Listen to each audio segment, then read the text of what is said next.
What's up, guys? Welcome to Daily Dose of Reddit. This is your host, Zach, and today's subreddit is one that is unexpected. You see, we've read from r/petty revenge, r/pro revenge, r/nuclear revenge, r/supernova revenge, r/black hole revenge. But you know what we haven't read from? r/regular revenge. Yes, it actually exists. I'm as surprised as you are. Let's get to it. Alright, first up on the catalog is called My Stepmom is Too Happy to Look Handicapped, so an entitled lady tries to ruin her life. The universe pulls an Uno reverse card. I should first apologize because this will be my first Reddit post. I just heard about this subreddit and have been enjoying it while I recover from a major surgery and thought this was something that would be cool to share. Also, I was a lot younger when this happened, so I don't know all of the details, so sorry about that too. I also kind of ramble a lot, so another thing to be sorry for. Okay, where to begin? My stepmom is one of the nicest people you could ever meet. She is also one of the strongest. Before she became my stepmom, she was previously a single mom of 2 kids and survived and beat breast cancer. A few years after she and my dad had been together, she had her foot crushed by a forklift while she was at work. She is now permanently handicapped and can no longer work paycheck jobs. She was really scared that my dad was gonna leave her because when she was diagnosed with breast cancer, her boyfriend had left her. My dad isn't that type of guy, and they both decided that they were the ones for each other. My stepmom just had surgery for her back and will have another one in 2 weeks. This is because when they originally operated on her foot, they screwed up the first surgery and ended up damaging her back as well. Despite all of this, my stepmom is the happiest and most loving person. I could go on for days about how amazing this woman is. She is loved in the community she lives in, and almost everyone knows her name. I'm about as close to her as my real mother. Now, cue entitled lady, who I will refer to as Jerk. My stepmom had just went to the gym. While she can't do traditional workouts, she finds that swimming is nice and a good way to lose weight while not hurting herself. She had been trying to lose weight, and she has lost a lot in that week. She decided that she was gonna cheat a little and get a milkshake from a local dive. My stepmom parks in the handicap parking spot, as she can legally do, and has her order taken from her car. So far, today had been a really good day for her, so she was even more upbeat and cheerful than usual. Sadly, Jerk wanted to ruin that. My stepmom noticed a lady standing behind some bushes, almost like she was trying to hide from my stepmom. My stepmom has her window down, and she is expecting her milkshake to be ready soon, and here's something really chilling. It went something like this. Yes, I would like to report a regular person parked in the handicap parking spot.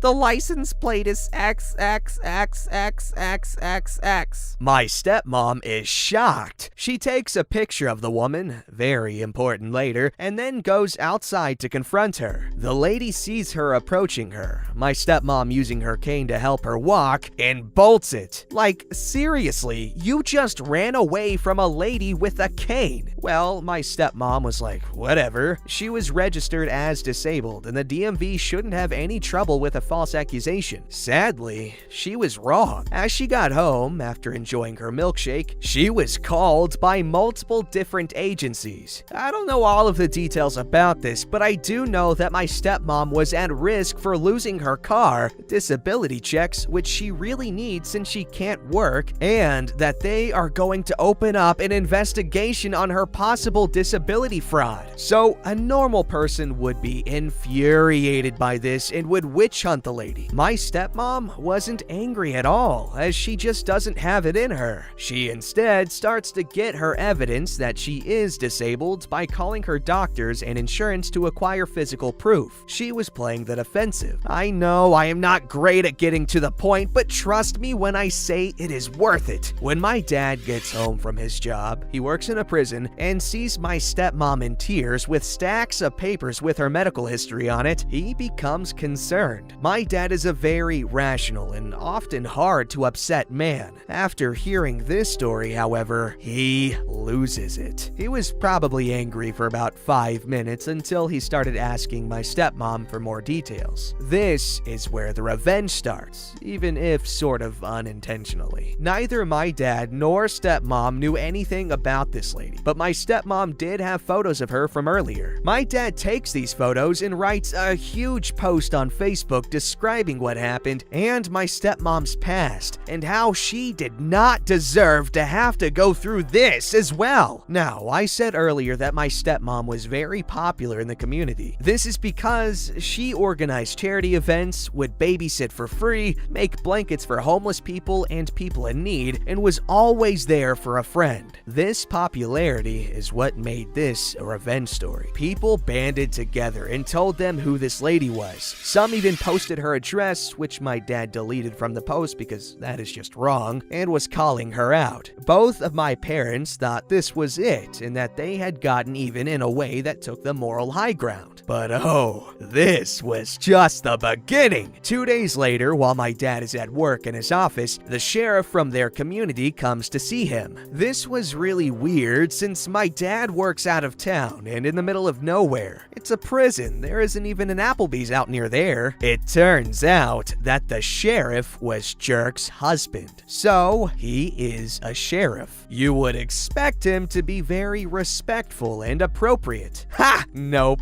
He's as bad as his wife. He starts yelling at my dad and cursing him out, claiming it's my dad's fault that he and his wife were getting death threats. My dad never intended for the family to get death threats, and he even tried to lean people away from this. Apparently, Jerk has had a very difficult 2 days. She lost her job and even got excommunicated from her church. People had also been protesting outside of their house and berating the two. Some even went as far as to throw and break things. They even had their car stolen and vandalized. It had graffiti on it about how they weren't handicapped enough. Then the sheriff grabs my dad's shirt and claims he is gonna press charges and have him thrown in this prison for something ridiculous like attempted assault. It should also be known that at the time, my dad worked at a female prison. My dad just put on a poo-eating grin and said, "I look forward to seeing your wife in here soon." The sheriff flips his dookie and actually punches my dad. My dad said he would take 1,000 punches from that sheriff if he could just see the look on his face again. Later, my dad presses charges against the sheriff for assault and harassment. Even before the trial happened, the sheriff retired early without any benefits. My dad later decides to drop charges, though because through balancing work, court, and my stepmom's upcoming surgery, he just can't do it all. He was happy that butthole paid the price though, because now neither had a job and both were practically ostracized, all because my stepmom wanted a milkshake. Later, long after these events, they learned that the reason that my stepmom had gotten all of those calls after the lady reported her was because she used her husband to pull some strings. She went so out of her way to hurt my stepmom. Well, it doesn't really matter now because when my dad checked their Facebook page, they had gotten a divorce. The husband had not posted anything in over 6 months, and the jerk was living from paycheck to paycheck while selling some online products you would see on Dr. Oz. The jerk also made a post formally addressing what she did to my stepmom, and she only did it because she looked Too happy to be disabled. yeah, because disabled people can't be happy. In the end, my stepmom and dad lived happily ever after. I mean, at least compared to those two nut jobs. Wow. Well, this just goes to show that if you're a nice enough person, people will take care of things for you. But don't live by that. You might want to get some stuff done on your own too, because you see her, she did babysitting for free, charity, and all that stuff. But that makes my heart happy. They got what was coming to them. Okay, this one's called Real Estate Agent Raises the Price of House After We Already Paid Our Application Fee. On mobile, apologies for spelling, grammar, formatting. Also, I tried posting this on Petty Revenge and it was removed immediately by moderators.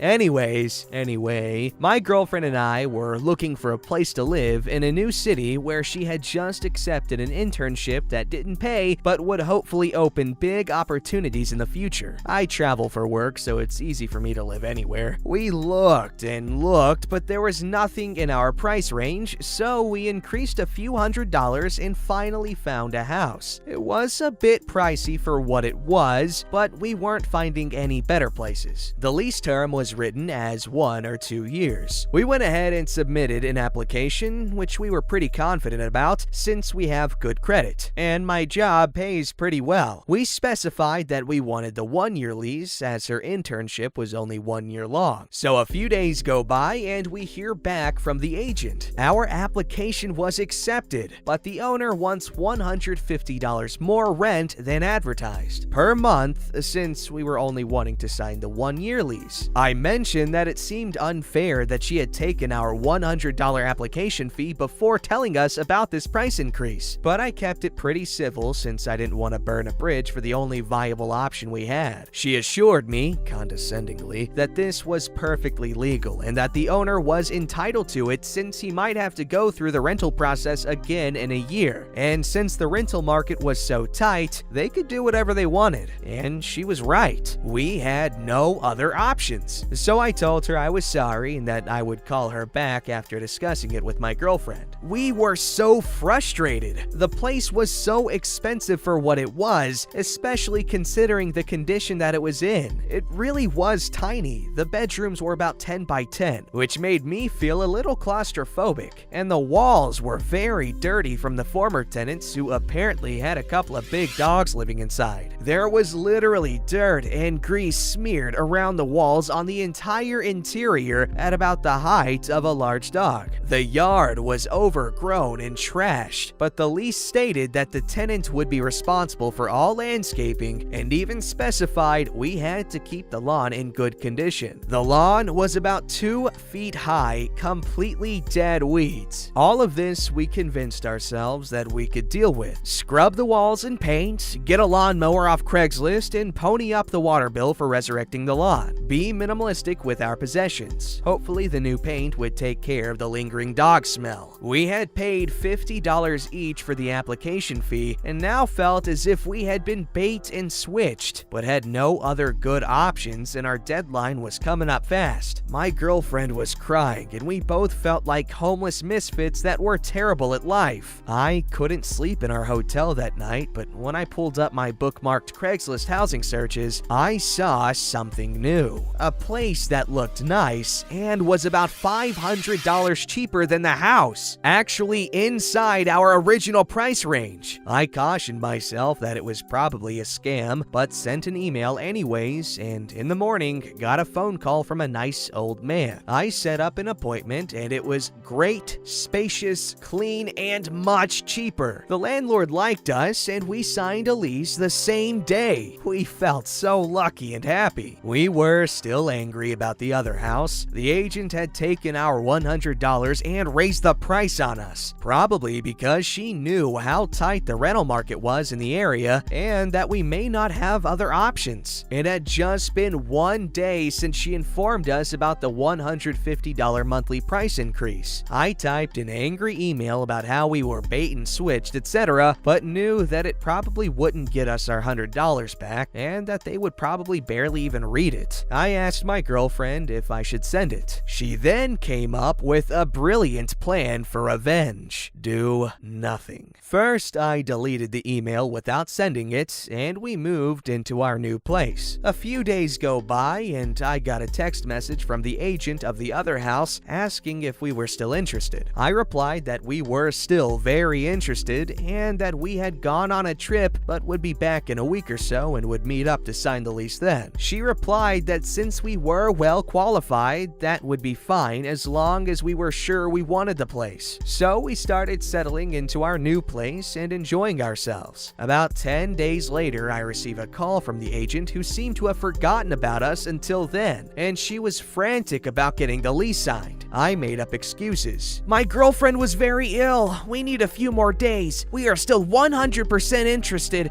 and I will call her on Monday to set up a meeting. On Monday, I typed up an email. Sorry, but we decided not to move in after all. Thanks anyways. My girlfriend and I smiled nervously together as we shot the email off. The phone rang almost immediately. It was the agent. I exchanged glances with my girlfriend and answered it, putting her on speakerphone. She was very upset that she hadn't shown her place for over 2 weeks and that her well-qualified tenants were dropping out. She pleaded with me to reconsider. What if I drop the price back to the original price in the ad? She asked with desperation heavy in her voice. I pretended to think about it. I looked over at my girlfriend and she was silently laughing and hiding her face in her arms, overcome with emotion. I could feel the tension on the line as the agent hung on my next words. Yeah, sorry, no. I cheerfully declined. The agent was distraught. I hung up. My girlfriend's plan had worked perfectly. We felt avenged. Next time, maybe she'll think twice before bait and switching. Okay, the way they went about that revenge was insanely good. Just goes to show, agent lady, what goes around comes around. You want to bait and switch?